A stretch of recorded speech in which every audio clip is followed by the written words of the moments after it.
মৃত্যু শব্দ ব্যবহার করে মাননীয় মুখ্যমন্ত্রী বিধানসভার মতো গৌরবের পীঠস্থান, ঐতিহ্যের পীঠস্থান, মর্যাদার পীঠস্থানে মৃত্যু কুম্ভটা যে রেকর্ড করিয়ে দিয়ে গেলেন, কেউ চিরদিন থাকবে না, বিধানসভার রেকর্ডে এটা থাকবে।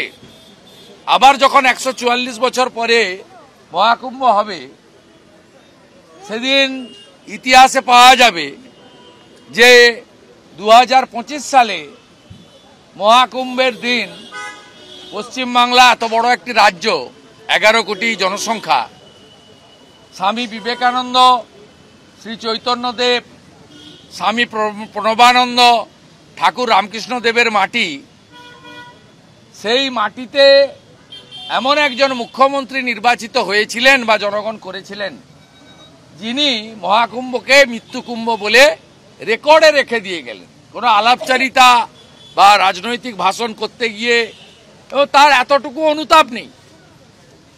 যদি ভুল করেও বেরিয়ে গিয়ে থাকে, সেটা প্রত্যাহার করার কি আছে? এটা তো বিজেপি বা কোনো রাজনৈতিক দল বা বিরোধী দলনেতা বা কোনো এমএলএ বা বিজেপির কোনো নেতার কাছে বা রাষ্ট্রবাদী সংগঠন, সনাতন সংগঠনের কাছে আত্মসমর্পণ নয়। সমগ্র হিন্দু কমিউনিটির উপরে আপনি আঘাত করলেন।